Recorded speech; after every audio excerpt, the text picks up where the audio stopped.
युधिष्ठिरः नकुलः सहदेवश्च सुघोषमणिपुष्पकौ. కుంతీపుత్రుడు యుధిష్ఠిర మహారాజు అనంత విజయం అను పేరుగల శంఖాన్ని పూరించాడు.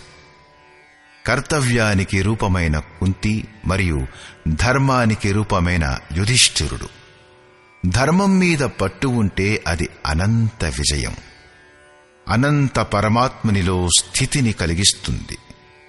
యుద్ధే స్థిరః యుధిష్ఠిరః. ప్రకృతి పురుషుడు క్షేత్రజ్ఞుల సంఘర్షణలో స్థిరంగా ఉంటే, మహాదుఃఖం వలన కూడా విచలితులవ్వకపోతే, ఒకరోజు ఏదైతే అనంతమో, దేనికైతే అంతం లేదో అటువంటి పరమతత్వం అయిన పరమాత్మునిపై విజయం లభింపచేస్తుంది. నియమస్వరూపుడైన నకులుడు సుఘోషం అనే పేరుగల శంఖాన్ని పూరించాడు. నియమం ఉన్నతమవుతూ ఉంటే అశుభం నశిస్తూ పోతుంది, శుభం ప్రకటితమవుతూ ఉంటుంది. సత్సంగ రూపుడైన సహదేవుడు మణిపుష్పకం శంఖాన్ని పూరించాడు. మనీషులు ప్రతి శ్వాసను బహుమూల్యమైన మణి అని అన్నారు. హీరా జైసీ శ్వాస బాతో మే బీతీ జాయ్. మణి వంటి శ్వాస మాటలలో వ్యర్థమైపోతుంది. సత్పురుషుల వాక్కులను వినగలిగితే అది ఒక సత్సంగం. కాని యథార్థమైన సత్సంగం ఆంతరికమైనది.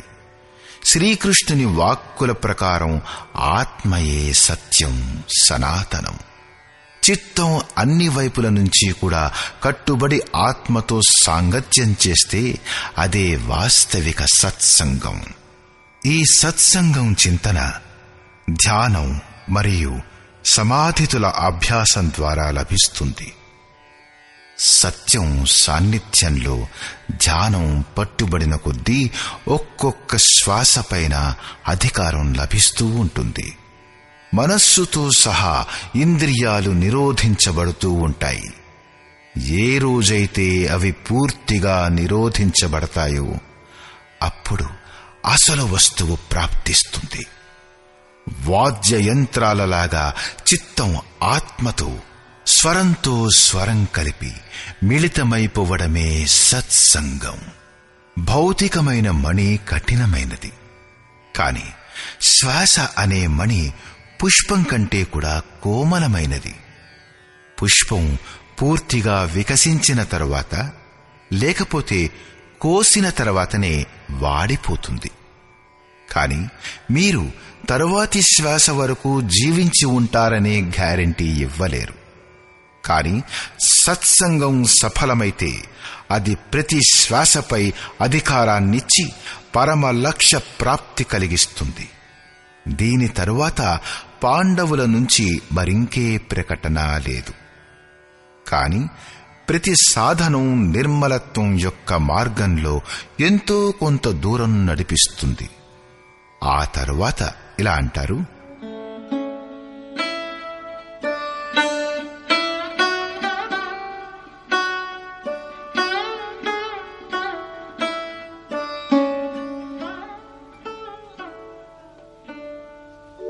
काश्यश्च परमेश्वासः शिखण्डी च महारथः धृष्टद्युम्नो विराटश्च सात्यकिश्चापराजितः.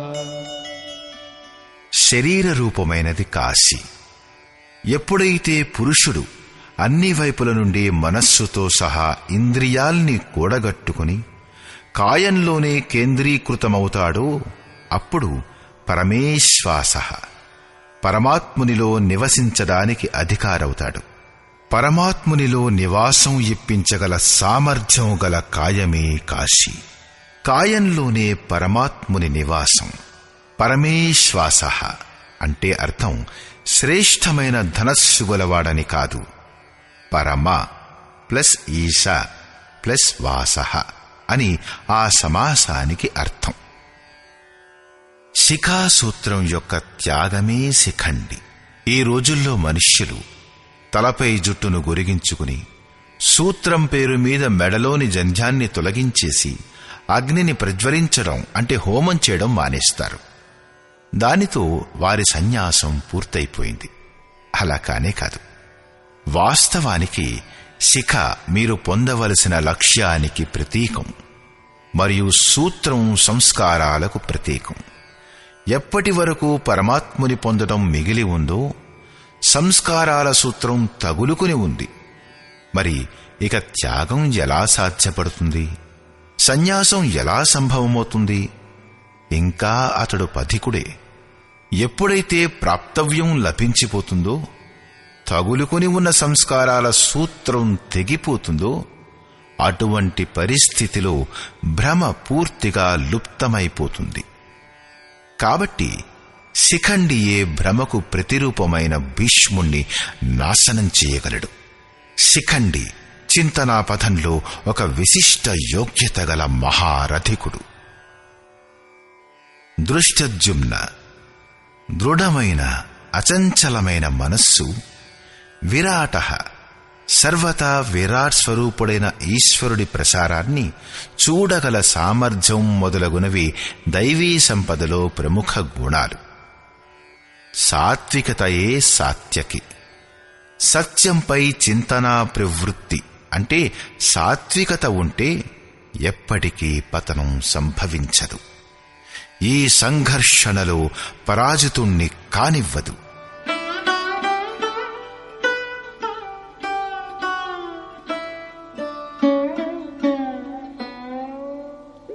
ద్రుపదో ద్రౌపదేయాశ్చ సర్వశః పృథివీపతే సౌభద్రశ్చ మహాబాహుః శంఖాన్ దద్ముః పృథక్ పృథక్.